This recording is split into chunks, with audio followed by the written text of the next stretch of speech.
Well, Katherine Blunt, thank you so much for doing this. I'm a big fan of your book, California Burning, and I'm excited to talk about it today. Yeah, thank you for having me. So, can we just start with your background and what prompted you to write this book? Sure.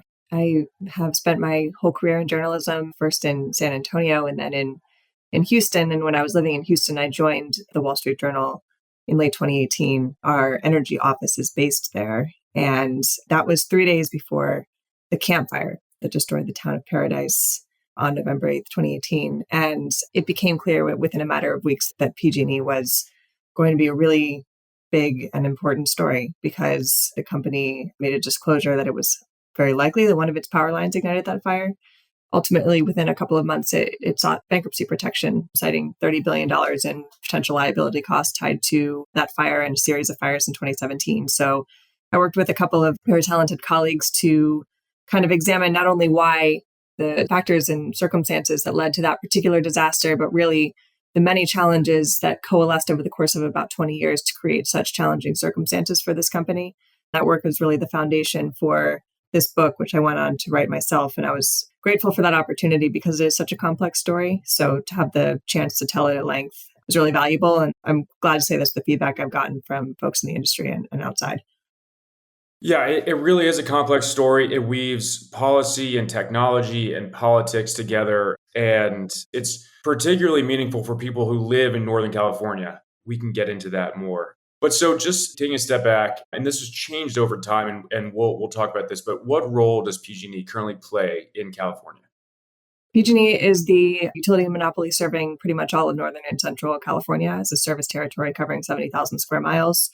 It certainly, serves the San Francisco and the Bay Area, but also the rural, more rugged territory in the Sierra foothills, right? And so it's got a very geographically diverse service territory, but one in which, a lot of people are dependent on the service. So it's very, very important for the people in Northern California and for the California economy. And what is the role in the government in terms of overseeing PG&E, particularly the California Public Utilities Commission? Right. So, as with most every investor owned utility, it's kind of granted monopoly status in exchange for submitting to regulatory oversight. So, in this case, the California Public Utilities Commission is the body that is tasked with overseeing the utility spending. So, it has to approve requests to raise rates, review those requests, make sure that the requests are, considered prudent and the company is proposing the right sorts of work, but also overseeing the safe and reliable operations of the utility as well. So the regulator does have a very big role to play. And historically, this has been a big challenge because, the PUC not only oversees PG&E, but also the Southern California utilities and other aspects of other industries as well. So it's one of the biggest PUCs in the country and has a lot of responsibility. There are certainly a lot of different stakeholders involved here. But going back in time, can you provide just a brief history behind the creation of the entity that we now know as PG&E? Yep. So PG&E formed kind of as a result of sort of the mergers and acquisitions of lots of tiny little power companies that were cropping up throughout Northern California in the late 1800s and early 1900s as kind of electricity was becoming something that could be seen as a commodity, right? That was like when that was evolving and there was a push toward electrifying cities and replacing gas lamps. So PG&E formed in 1905, again, sort of as the combination of a lot of these tiny companies. And it only ever had one real competitor. It was a company called Great Western Power, really one of my favorite historical power companies that was building a massive hydroelectric system to carry hydroelectric powerhouses that were going to send power to the Bay Area. And the PG&E and Great Western ultimately merged in 1930 after a decade or so of pretty fierce competition, creating the Northern California monopoly that we know today. That was really the final piece of the puzzle. And it really gave PG&E a lot of financial might, the ability to support massive population growth after World War II. But with that, PG&E inherited a lot of legacy infrastructure that this other company built that ultimately it kind of lost track of, frankly, over time. And it was a Great Western power line that failed and ignited the Camp Fire. It was a hook on a transmission tower that was almost exactly 100 years old that ultimately failed after, a century of use and wear and tear. So pretty remarkable. I don't want to give away too many anecdotes from the book, but that hook really stuck with me because you also talk about how the manufacturer of that hook, which I think was sold to the PG&E, or at least to the precursor of PG&E in 1919, the manufacturer of that hook, 5 years later in 1924, came out with a more corrosion-resistant version of it. I feel like if you are already saying to yourself that we would be in a better position if we had the 1924 version, that in and of itself is a bad sign. Yeah. That anecdote really stuck with me just in terms of how old this infrastructure is that daily provides us with electricity, but is also fading quickly. Yep, absolutely. I mean, some of this was really built at it. If we're talking about the transmission system, I mean, the parts of the transmission system are among the oldest, right, in the entire PG&E system. And it was built some of it was built around the time when long distance transmission was still kind of experimental, right? So it's going to be like kind of iterative around that time, and companies are going to figure out better and better ways to do it. And the fact that this particular hook was 100 years old ultimately before it failed is kind of remarkable. I mean, it lasted for a while, but just as remarkable in a bad way is the fact that PG&E never replaced it or never looked closely enough at it to determine whether it was about to give out. Right. But part of the problem here is that for PG&E to sort of monitor and maintain all of the infrastructure, a lot of it is difficult for them to access. Yeah, Right? that is definitely part of the problem. A lot of this is built in the Sierra foothills. In sort of like in this particular case, we're talking about a transmission line that was running down a very sort of rugged and steep canyon. That access is difficult. And in order, like historically speaking, one of the best ways to look at these teeny tiny pieces of hardware is to send somebody up to climb into the tower and to get a close look. These days, you can use drones, you can use other technology that makes it a little bit easier, but that hasn't been true for the majority of the time that tower was in service, is no longer in service now.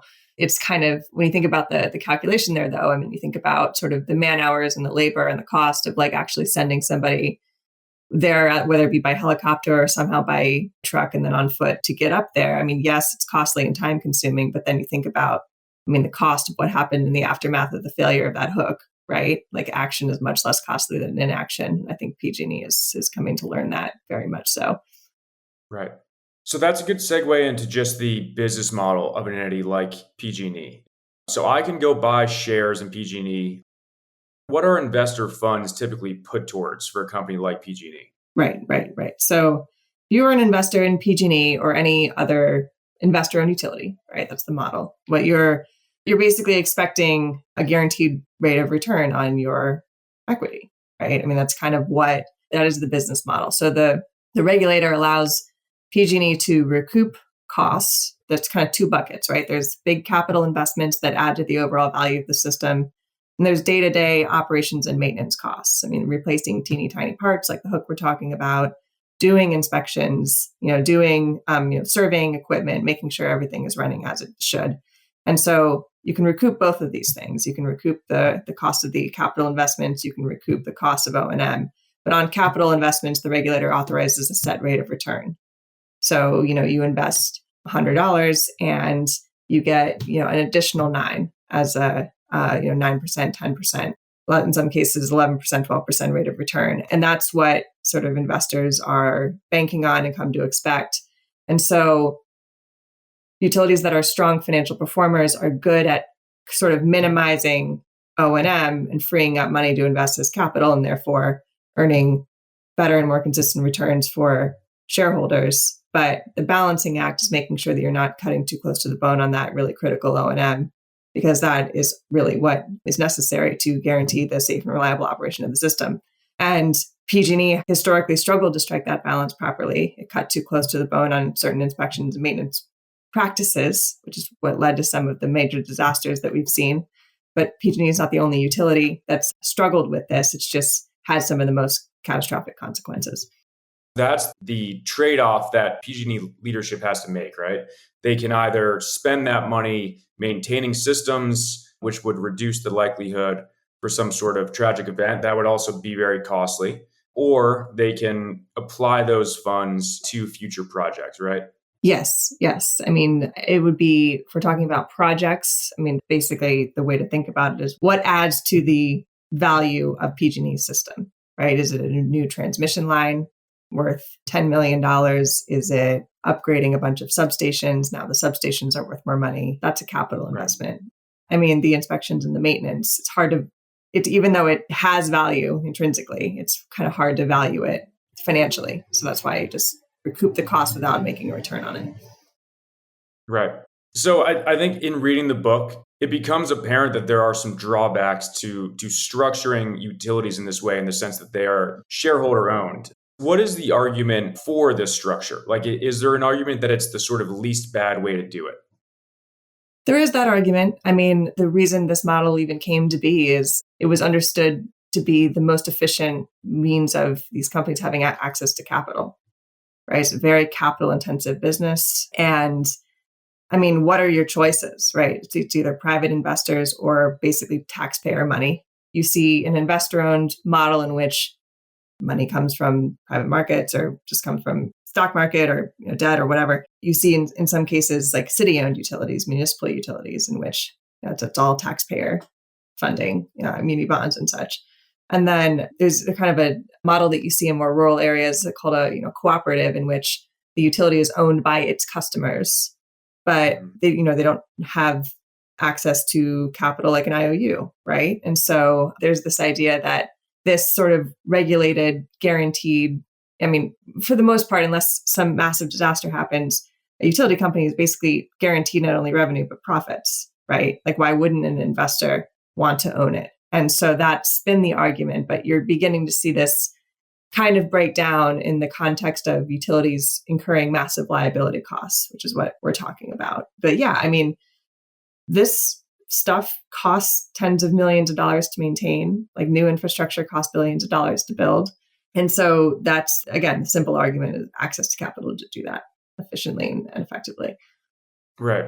In a perfect world, investors would fund the construction of new energy systems. The general public would benefit from the creation of those systems, and a government entity would sort of cap the rates at which the utility can charge for use of that energy, so the investors don't sort of squeeze maybe too much money out of the system. Yep, exactly. That's essentially how the sort of California over time settled on this current system. The drawback is when there's a very tragic event, it exposes the misalignment of incentives in the system, right? Right. Yeah, and we've seen that twice now with PG&E. The first big example was actually in 2010 when a natural gas pipeline exploded in San Bruno, which is just south of San Francisco. It killed 8 people, destroyed part of a neighborhood. Subsequent criminal trial really revealed the fact that the company knew that there were risks in the gas transmission system, but wasn't doing enough to inspect and fix those problems. They'd really cut back on inspections, which is, again, that's just a pass-through cost. That's O&M. And they were not using the inspection method that would have been the best to detect the risks because it was more expensive than the method that they were using. And that's clearly a problem, right? And you can't draw a straight line between like sort of that decision-making and what happened with San Bruno, but it was close enough to result in a successful prosecution. The company was convicted on, I think, 6 counts of violating federal pipeline safety law. And then with that, you saw something kind of chillingly similar in the wake of the Camp Fire. The company had, over the course of many years, reduced the thoroughness and frequency of the inspections of its transmission system. That's a decision made on a dollars and cents basis. So, and then ultimately that hook failed, right? And a more expensive and thorough inspection process probably would have caught that. But instead, that hook was there for 100 years, swaying in the wind until it broke in half. Yeah. So what was behind PG&E's first bankruptcy, and what was the result coming out of that? Oof. California energy crisis of 2000 and 2001. So partly as a result of, there was a number of things that happened sort of after World War II that resulted in interest across the United States in quote unquote deregulating the electricity business. And that's very much a misnomer. Utilities, in terms of the companies that maintain the wires that move power around, will always be regulated, right? That's not really what was being contemplated here. Instead, what was being contemplated was taking the generation side of things, power plants specifically, and making it so that utilities didn't own them anymore. And instead allowing competitive companies to own them and compete to sell the output at the lowest possible cost. So you're taking a very specific portion of the utility business and putting it and turning it into a competitive business rather than something that's, the utilities no longer be vertically integrated, right? You take off the generation part, create a competitive market. Without getting too much in the weeds, California was the first state to really begin this experiment in earnest and created a power market structure that was very vulnerable to manipulation. And so there was a period of time in which power supplies became more expensive naturally because natural gas became more expensive, making power more expensive to generate. There were some issues with hydropower, just in terms of not having a sort of a lack of abundance there. And then on top of that, some of the new competitive generation companies, as well as the traders that were playing in the market, figured out ways to game the system and drove power prices through the roof. And the utility companies that were then buying power from these new entities, as part of the new market structure, there was a cap on how much they were able to charge customers for the cost of electricity. And so anything above that threshold basically resulted in them taking on a lot of debt. And when wholesale prices were, they were really, really, really high for a long time, artificially so. And each of California's big utilities took on a lot of debt. PG&E was the only one to file for bankruptcy because its challenges were the most acute. And then it emerged around 2004, 2005. And in my view, the most significant consequence of that was, it was a really remarkable bankruptcy in that you so rarely see a major utility bankruptcy, as we've been talking about. They're basically guaranteed the ability to make money and then make a profit on it. And so to see such a failure, so to speak, was very consequential. And so the company was very interested in regaining goodwill on Wall Street. This is a little bit more complicated, but because California was interested in having this competitive power market, the utility companies, in the wake of this restructuring, were no longer going to own a lot of generation, right? They had sold off a lot of these plants as part of the deregulation process. And so as California is pushing to cleaner sources of energy, mandating the procurement of wind and solar power, PG&E is contracting with these wind and solar developers to help the state meet its clean energy targets. Contracts are kind of treated like O&M. You don't earn on them. It's just an expense. And when we're talking about contracts in 2005, 2006, 2007, wind and solar power were much, much, much more expensive than they are today. And some of that early spending helped create economies of scale that we have today in the renewable energy space, driving down costs. But those early contracts are really expensive, kind of creating additional cost pressure. So those are sort of the two consequences of the deregulation and the subsequent bankruptcy. So in terms of deregulation, that word, it's interesting because these markets aren't entirely deregulated, right? They're just less regulated than they once were, in the sense that no utility has a sort of legal monopoly in their territory, correct? I don't know if I would quite put it that way. I think that, so when you think about, let's think about, if just not to shift too much, but like Texas has the most competitive power market in the country. The utility companies there don't own any power plants. They only own the big high voltage transmission wires that carry power over long distances, and then the smaller wires that distribute it to homes and businesses, right? They own the grid, so to speak, or they operate the grid rather, and do own the infrastructure. They are utility companies and they are subject to regulatory oversight. Same in California. PG&E owns like a handful of generation, not very much. The same with Southern California Edison and SDG&E. They're all subject, they are utilities subject to regulation by the Public Service Commissions. But it's just the generation space, the companies that own the power plants themselves are technically not regulated by like something like a PUC. There is still some regulatory oversight at the federal level and some other like general requirements that they're beholden to, but they are not regulated. They compete to sell output. So the utility companies still have their monopolies in exchange for that, you're submitting to that regulatory oversight. But in places where the utilities don't own the generation, that's the unregulated bit. Got it. Okay. Makes total sense. Can we talk a little bit about how events in Southern California have affected PG&E over time? Just sort of particularly with the way that energy policy in the state has changed based on things that have happened in the southern part of the state outside of PG&E's territory. Are you talking about like the witch fire in 2007? Yeah, exactly. So San Diego Gas and Electric is the smallest of the state's investor-owned utilities. It had a major incident in 2007 when one of its power lines ignited what became known as the witch fire. Very destructive, very deadly. And it prompted the California Public Utilities Commission to begin thinking about whether it should do more to push each of the state's utility companies to do more to address fire risk. I mean, good, smart question, naturally. And so this regulatory proceeding begins in which the regulators ask this question. The utilities all come back with their thoughts on what they should do or shouldn't have to do or whatever. And PG&E comes back with an argument basically saying that fire risk historically has not been as high in Northern California compared to Southern California, and therefore it shouldn't be held to the same standard as the Southern California utilities.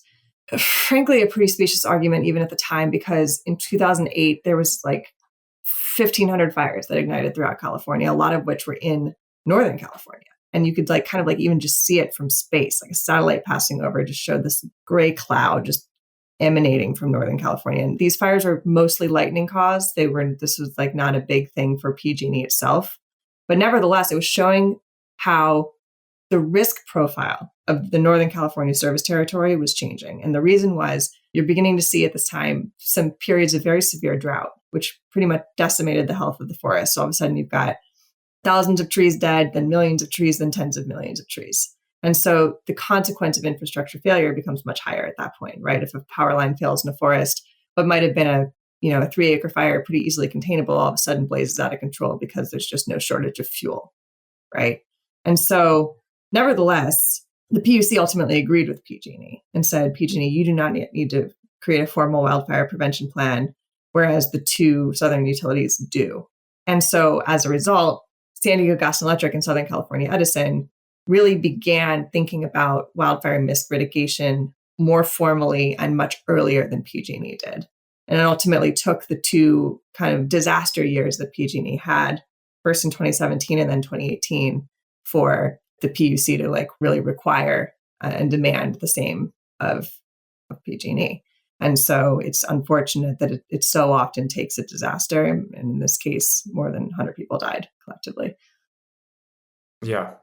In terms of mitigating the risk of wildfires, what are some of the things that PG&E can do? We touched on this. It is very difficult, probably impossible for them to get the risk down to somewhere near zero, partially just because there are so many wires all around their territory. Some of those wires are in very remote areas. What are some of the sort of maintenance and upkeep that they can do to mitigate the risk as much as possible? Yeah, well, certainly in the wake of the disasters, they did this whole big inspection blitz trying to figure out what was falling apart and what needed to be addressed urgently. And they found a lot of things. So there's just the basic question of what's on the verge of failure. Are you able to identify it and replace it? That's sort of the basic thrust. There's also, we haven't really talked very much about the 2017 fires. Those ignited, it was like more than a dozen fires that ignited mostly in the wine country area of California and Napa and Sonoma counties. And those occurred when tree limbs hit live wires in windy conditions. This is really the primary cause of a lot of utility fires, when a branch gets tangled up in a live wire. And so it's why utilities have these big, robust, what they call vegetation management programs. It's when they send a bunch of contractors out into the field in bucket trucks to try to make sure that the branches are far enough away from the wires for safety and reliability reasons. And so there's that. I mean, they can do more effective, quote unquote, vegetation management or tree trimming, but it's like Sisyphus rolling the rock up the hill, right? It's like you cut the tree grows back. It's very expensive. And it's just sort of this constant cycle. And so, not to mention, when the winds pick up often in the fall, seasonally, I mean, you could have a tree branch or tree scraps or whatever blow into a wire from 60 yards away, right? There's you can never totally guarantee that that's not going to happen.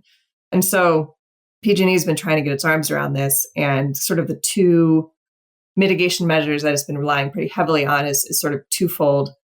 Any wires in high threat fire areas now trip off if something touches them pretty much all year round. And then when we're talking about these super windy periods in the fall, the company might proactively shut off the power if it detects that sort of weather system coming through, so that, again, if you have that branch fly in from 60 yards away, it's going to be, the power's off. So it's going to touch a dead wire, so to speak. And ignition risk is next to nothing in that case. And so, but there's a reliability trade-off with that, right? Either longer and more frequent power outages, which is kind of hard to stomach, especially if we're talking about increasing reliance on electricity for electric vehicles, or cooking, or for home heating and all that.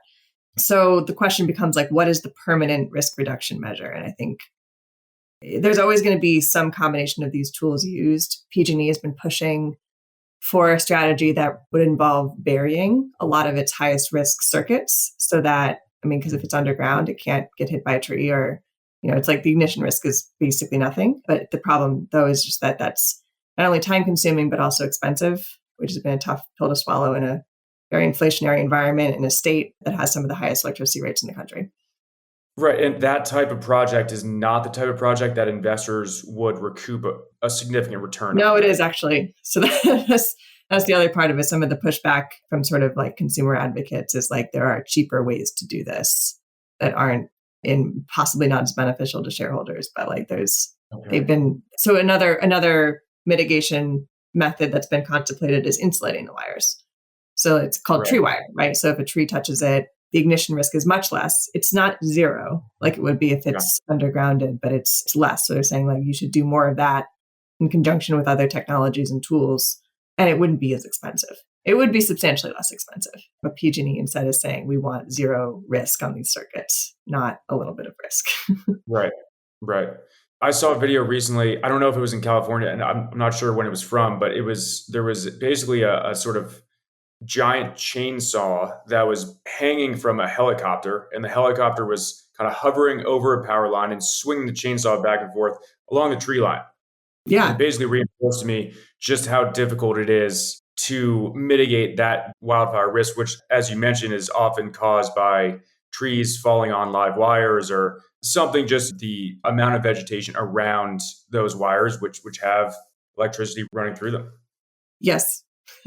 I've seen that video too. It's like terrifying.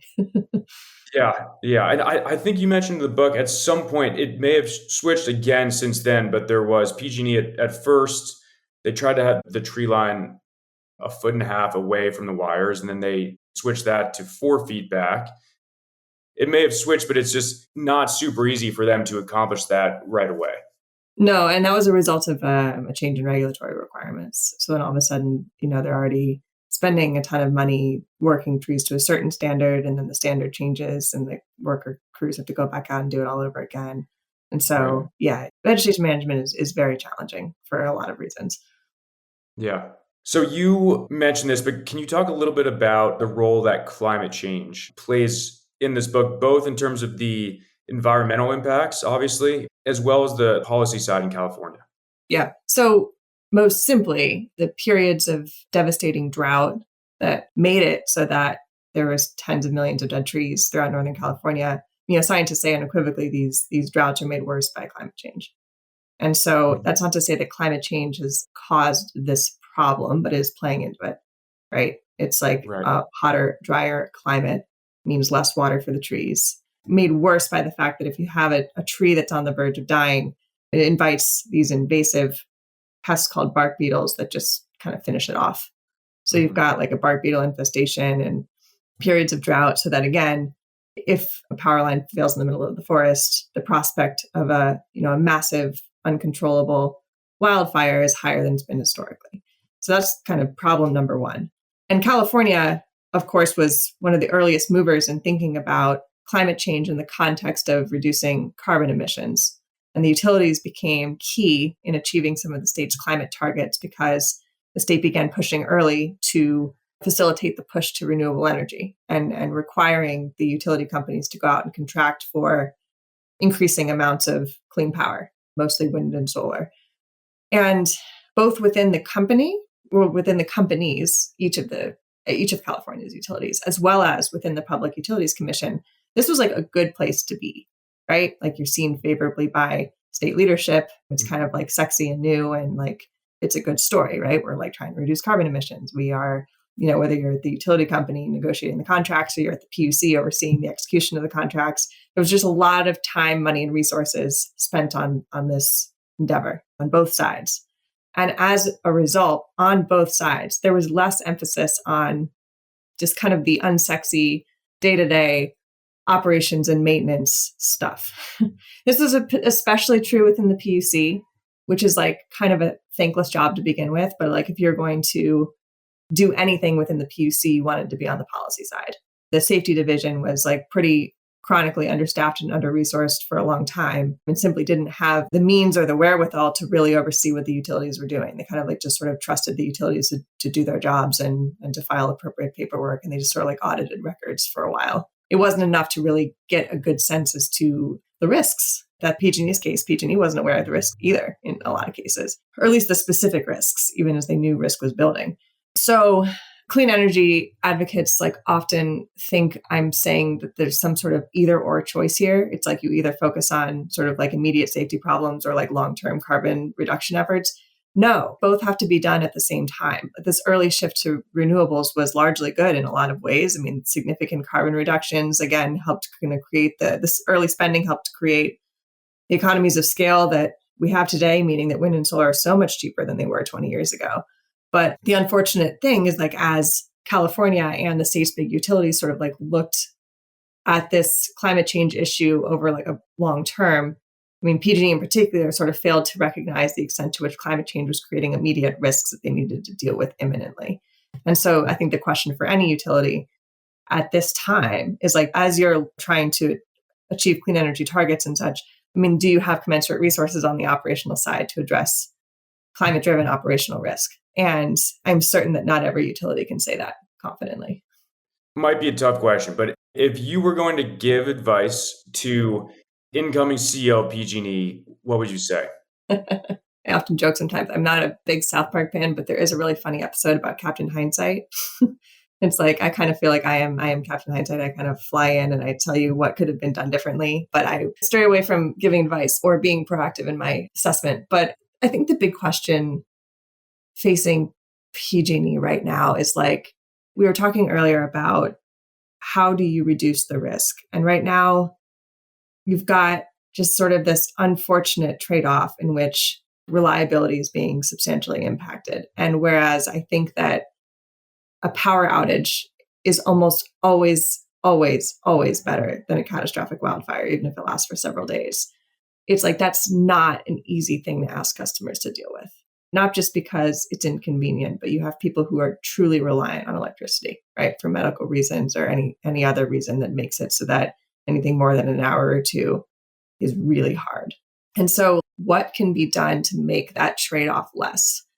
I don't know. And then the answer, of course, is like putting all the wires underground, but that's impossible, right? It's just too expensive. You can't do that everywhere. And so I don't know. I just think that like right now, the utility is really trumpeting this significant reduction in ignitions. Yes, that's a good thing, no doubt. We don't want catastrophic wildfires in Northern California, but it has at this time come at the expense of reliability. That can't last forever, right? Especially as we move toward this future that California wants and a lot of the rest of the country wants, in which we're really phasing out other fuels for use in the home. It's just going to be ever more reliant on electricity. So I don't know what the right answer is, but like that's the status quo as it stands, I don't think can hold for very much longer. So it's tough. I certainly don't know either what the right answer is. And honestly, my takeaway from the book was that there really is no easy answer or solution. That's right. I became more convinced of that as the book went on. But it really, I think the book does a great job of hammering home that there really are just all these different interests and not everyone is just entirely aligned. And there are these events that happen that sort of expose that, but still day to day, most of the time, the system works well. Right.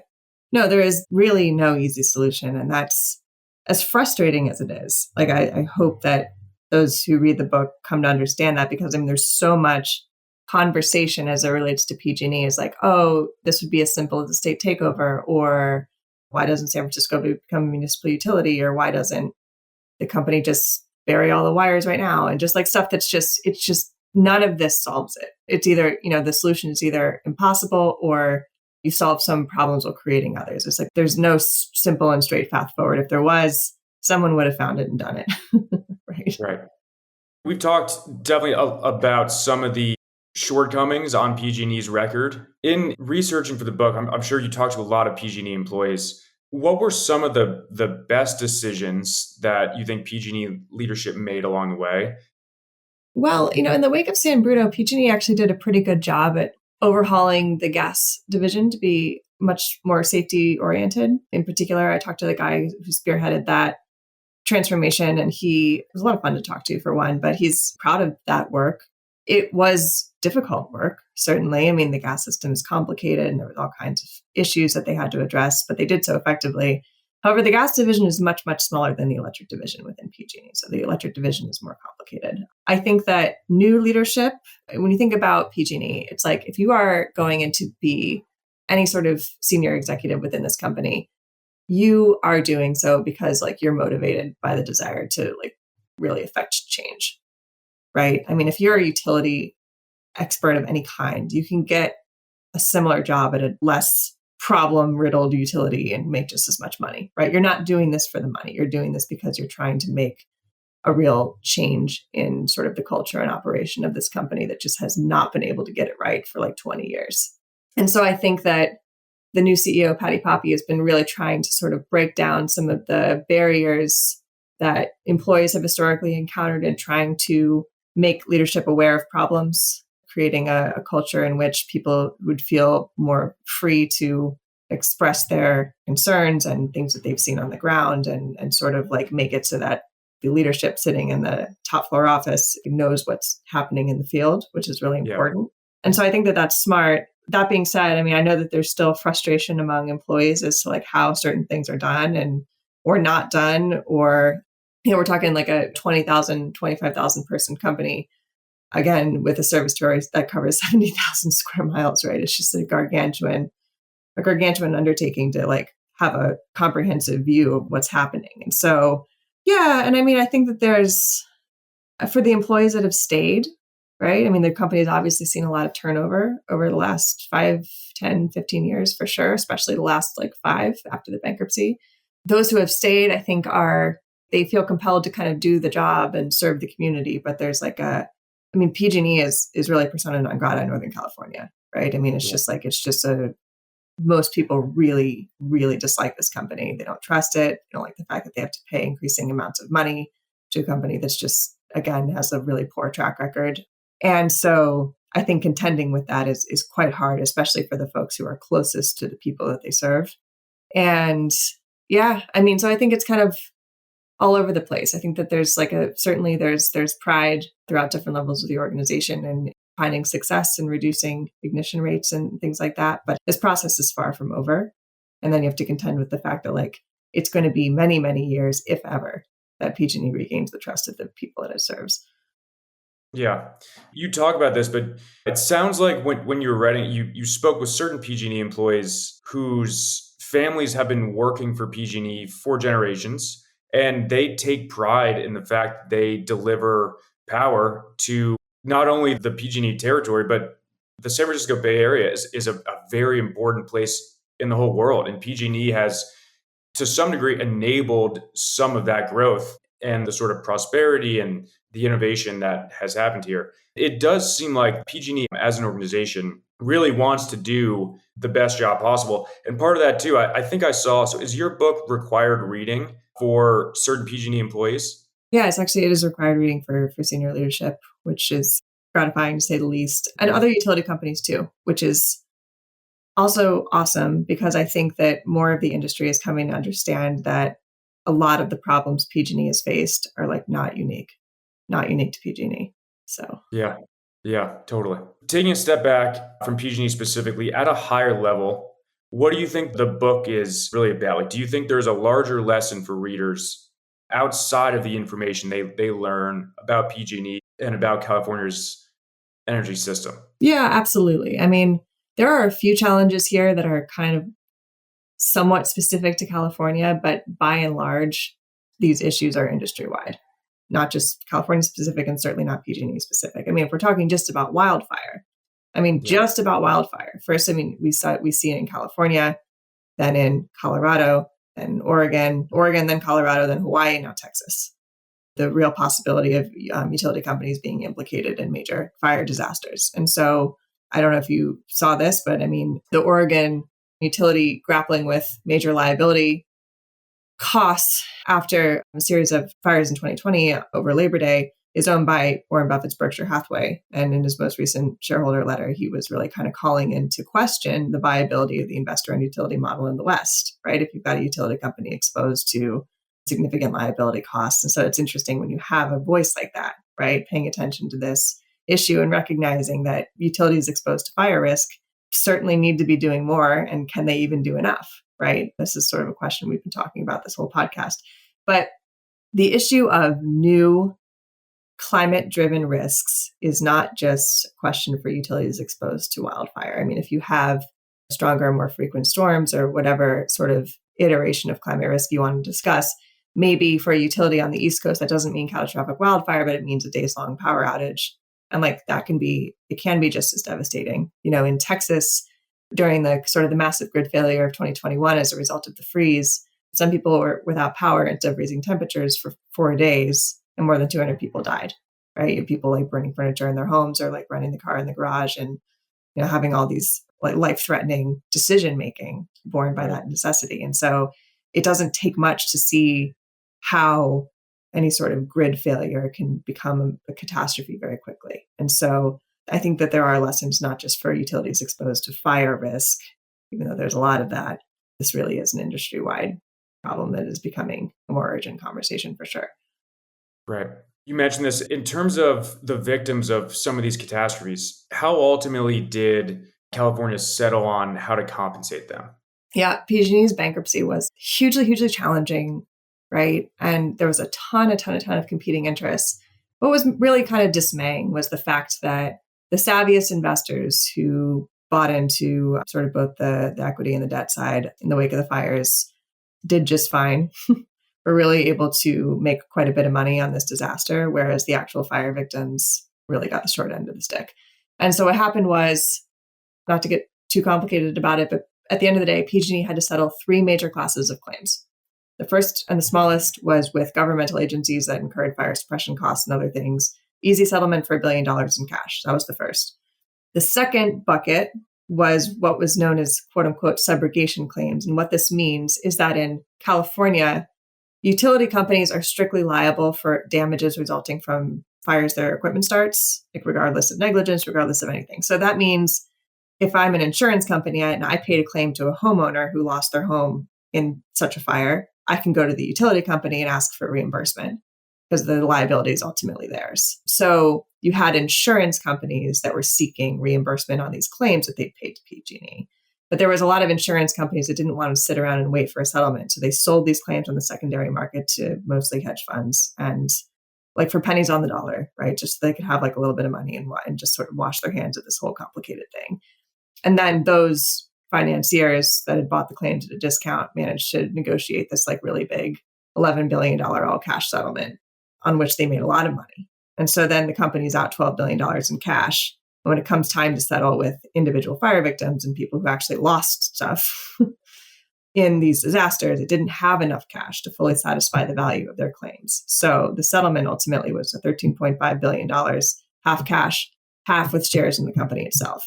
And as you can imagine, these fire victims didn't take kindly to the fact that all of a sudden now they have shares in the company that burned down their towns, right? And so they didn't directly hold these shares. It wasn't like shares were doled out to individual fire victims. Instead, these shares were given to a trust it just very recently, like within the last few months, sold off the last shares that it had to liquidate them to be able to compensate these victims. But sort of adding insult to injury to this whole thing, PG&E's share price after the bankruptcy was very slow to recover. It was understood that the shares were going to trade at like 14 in order for this trust to be the value that it was supposed to, the nominal $13.5 billion value. You're trading at like 7 or 8 for like a long time. So this trust had to really wait until the market conditions were such that they could liquidate these shares in a way that would be most beneficial to the fire victims. But nevertheless, I mean, these victims they're not going to be made whole. I mean, that was never really going to happen anyway. It doesn't really happen in the bankruptcy process, but it's been a long time. I mean, think about some of these fire victims lost stuff in 2017. There's a small class that lost stuff in 2015. I mean, it's just been a really slow process and a very, very frustrating one, especially when you consider that like everybody made money here except for the fire victims. I don't know what the better solution is. Is there one that you came across? Not really. I mean, I will say this. I think that like we're talking earlier about this whole investor-owned utility model. And I think that there's a very strong argument to be made for like keeping these companies out of bankruptcy, right? It's Right. like the utilities do need to be financially healthy in order to serve everybody in the way that they're supposed to. If you have a utility bankruptcy like this, especially in the wake of a disaster, I mean, it's not going to end well for anybody, especially because, again, I mean, you've got these like really aggressive investors who are going to wring everything they can out of this distressed investment. And then like what's left, right? Like kind of like bird comes for the people who actually suffered. And so I think that like another major utility bankruptcy like that would just be, I don't think it would end any better. And so I think if there's like a question for like state policymakers, regulators, it's like what can be done to sort of manage these sorts of liability costs in a way that is still just and equitable for fire victims while keeping the company out of like the restructuring process, because it's pretty disastrous. Yeah.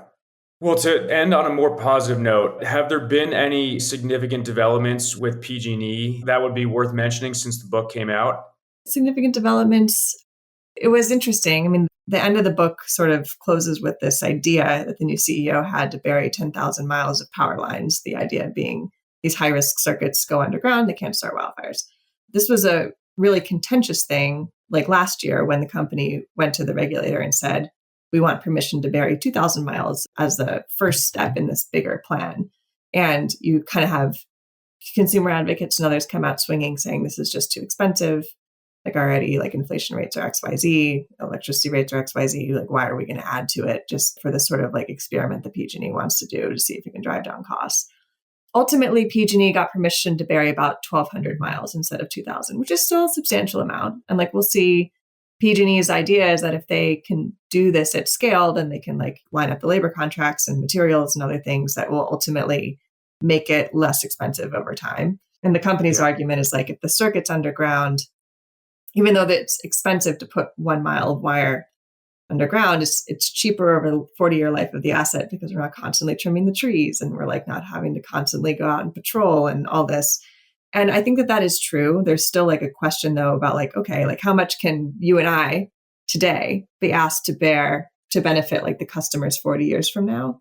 But nevertheless, I mean, we'll see. We'll see if PG&E can drive down costs. We'll see how this initial 1,200 miles goes over the next few years. If it's true, and if they are able to like drive down costs and make this more manageable, I mean, undergrounding could be a good solution in certain places and make the risk much less. But we have to see. Yeah, we'll have to see. But in the meantime, yeah, I would encourage everyone to read your book, particularly if you live in Northern California. I think it would be particularly meaningful as to better understanding the energy system that helps power this region. Katherine, thank you so much for doing this. It's much appreciated. Yeah, absolutely. Thanks for having me.